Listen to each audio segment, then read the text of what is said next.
you think about transformation, these are the folks that are at the heart of these kind of transformations. So I figured we start with just a quick intro. We'll start with Mary, and just like quickly talk about, are you feeling like you're in a transformation in your job or not? Like, what does that feel like? And then we'll get deeper into the conversation. Absolutely. Hello, everyone. I'm Mary Burke. I am the Senior Vice President of Human Resources, heading HR for a portfolio of business units at Experian.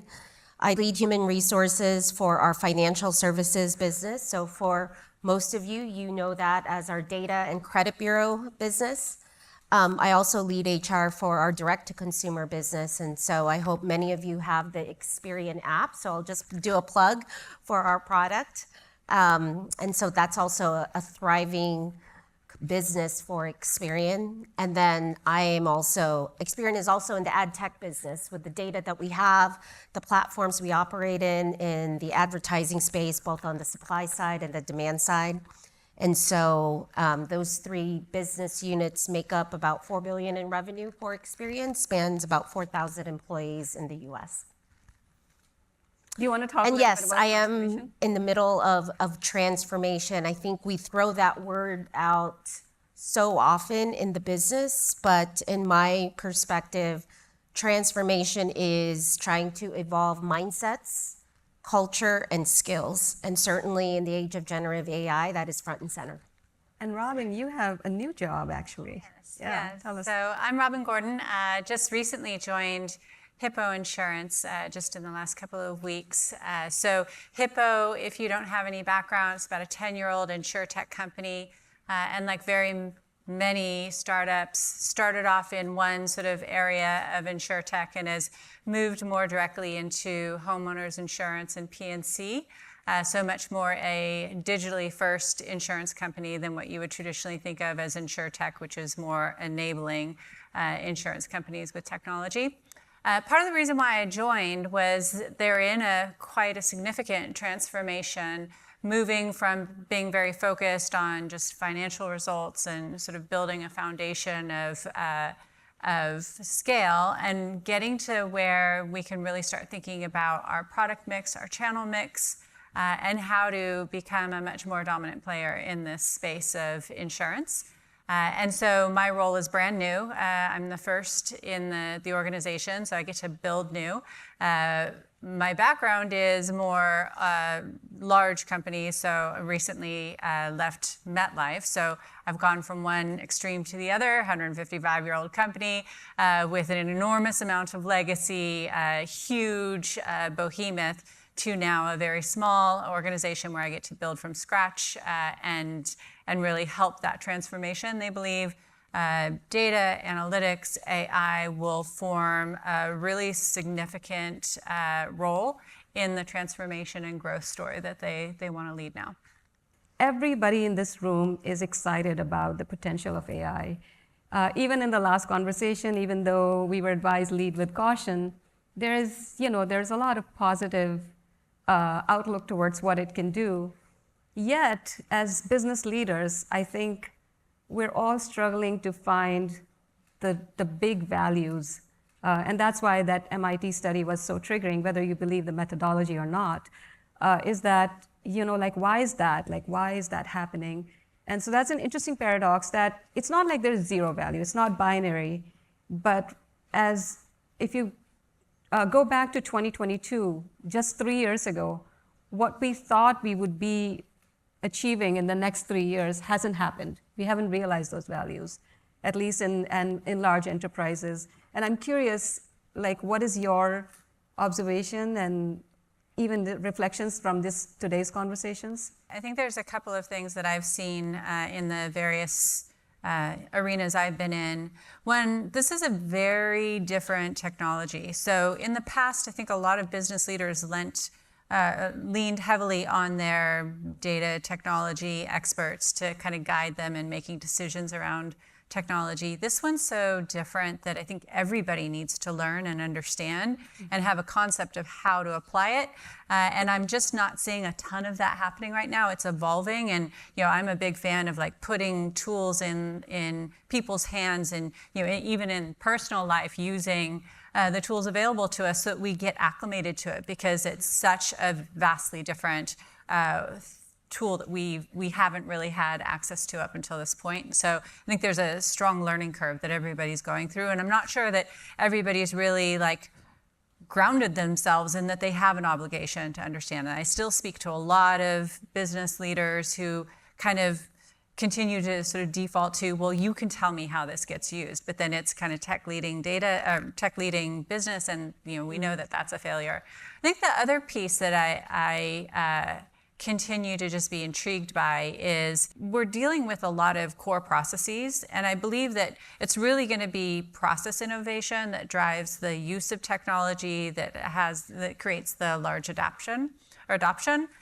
But we have a tool now that allows us to think very differently than a workflow, and yet we've all been trained and sort of fixated on creating these processes that are very repeatable, very step-by-step oriented, very linear. And now we're going into a mode where we can actually be nonlinear, we can be conversational, and that's not going to happen on just kind of the normal day-to-day thinking about how we can optimize. We really have to, I think, stretch into our creative side, and we have to like kind of pull back a little bit and really contemplate our processes and how they might transform.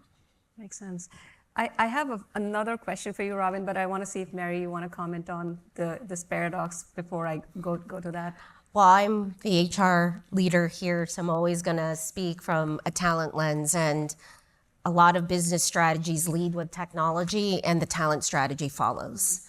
And so in a perfect world, I would love a digital leadership conference to have the chief people officer and the chief technology officers together, because Gen AI won't disrupt your business. It's the people using them that will. Mm-hmm. And so how do you bring the talent agenda forward to accelerate? And maybe this paradox around realizing the value could accelerate, because you can have a very elegant digital strategy and roadmap, and your talent and your culture will either accelerate it or even block it. And so I think when we talk about the paradox, I'll ask the leaders here, is the talent and culture accelerating your strategy, or are they slowing it down and blocking? Thank you. So since you have this interesting perspective from MetLife to a smaller size company, what is, talk from a CDAO lens, like what's different between a huge company, multi-billion dollars, to a smaller company? And like, what are the different data, and I know it's new, but what are the different data challenges that you see in the two jobs? Yeah, I would say that really the difference isn't too vast. So some of the contrast that I have to deal with, like I was cobbling data out of VSAM files, and just the expanse of where data was stored was quite significant within a company like MetLife. Less complex environment, but with the less complexity, because it's a smaller company, because it's more of a startup, it's also, or earlier in its life cycle, it's also much less sophisticated. So like when I have to go through a significant sort of data literacy process with the organization I'm going through now, where there was more of a core understanding, I think, within MetLife as well. But I think regardless of the type of firm you work in, there is a bit of a shift in the data mindset. For one, and it's been mentioned quite often this morning, is we're now dealing with unstructured data. Yeah. So thinking about the universe, I mean, all of us CDAOs have only ever thought about structured data for decades now. So now all of a sudden we get this enormous amount of increase in the assets that we have to manage, and it's a vastly different set of assets, and we've never had to think about that before. So I think that's something that we're also looking at. The other thing that is interesting is a lot of the data programs that have evolved over time started with a focus on risk mitigation and governance and regulatory requirements or some form of compliance.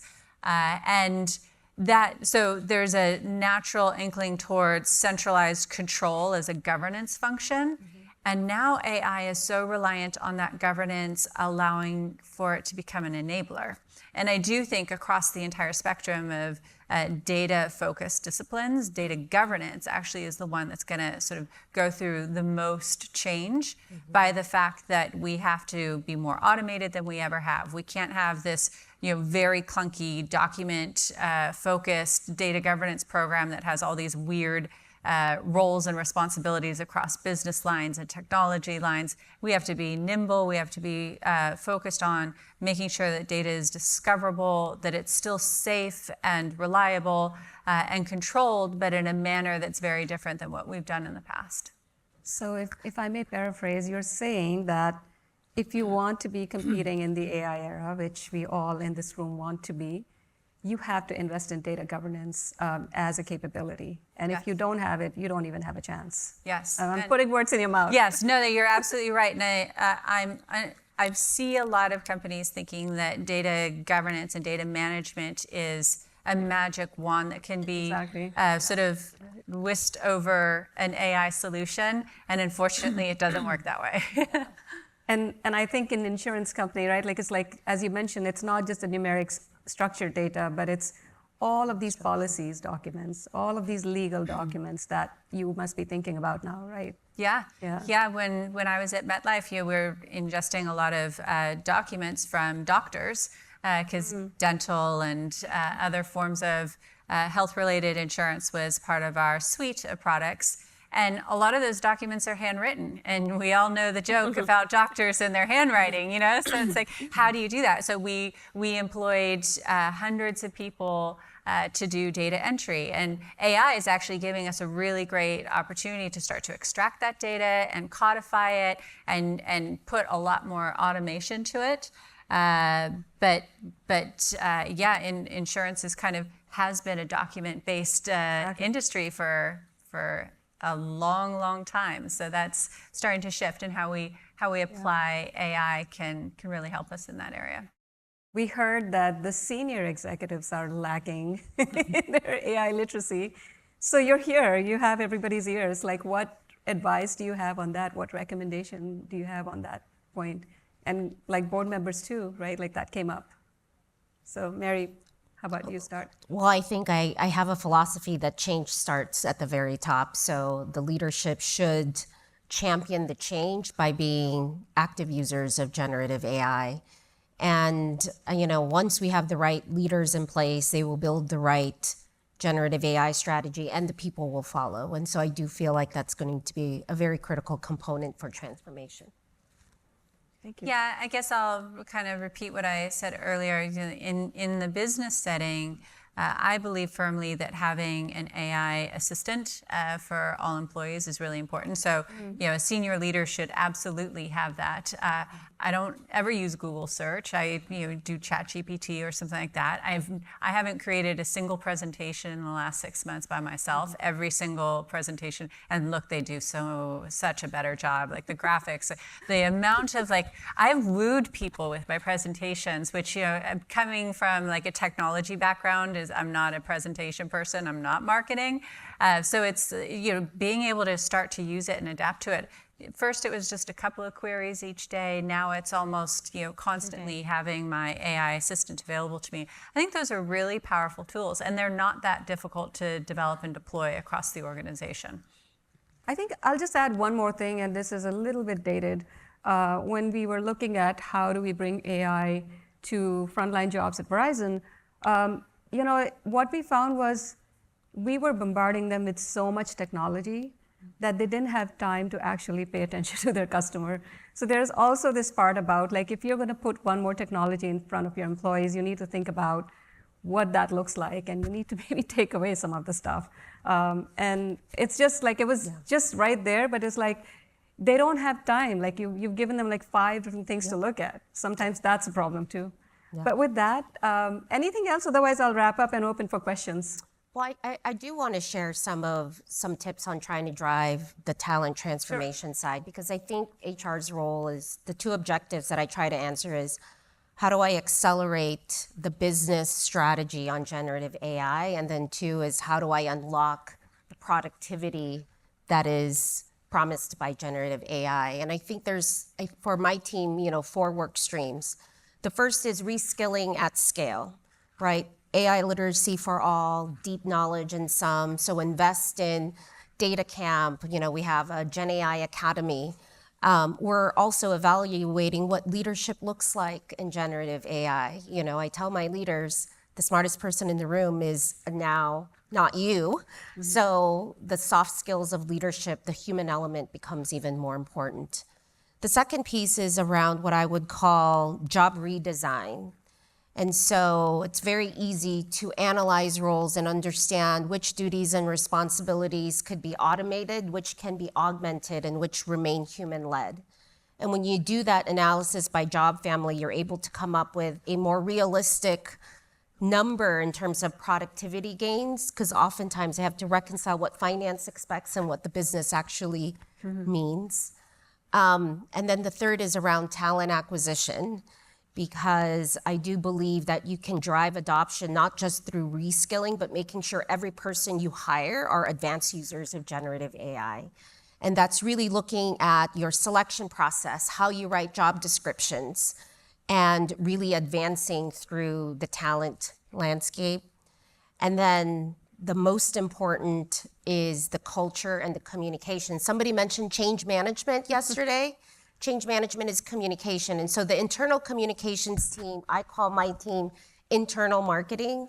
And so the same focus of rigor of trying to drive customer adoption should be applied to how you drive generative AI. And so the storytelling, the success wins, that's what's going to move the culture towards adoption. That's really great. Mary, you made me think of an experience I had just the other day. We were having a leadership discussion, and HR was presenting on just the general statistics of how many people do we have, what positions are we hiring, who's attrited and stuff. And a question came up of whether we should put on the agenda of the leadership meetings a time to think about reimagining our organization and not just going through the motions of, hey, if somebody leaves the organization, let's automatically backfill. If I had put certain positions into my plan at the beginning of the year during budgeting, is it still assumed that those people are needed? Do we have an opportunity to either insert an agentic solution or an AI solution, or rethink that business process and function altogether and kind of put it on a different plan? And I thought it was very progressive.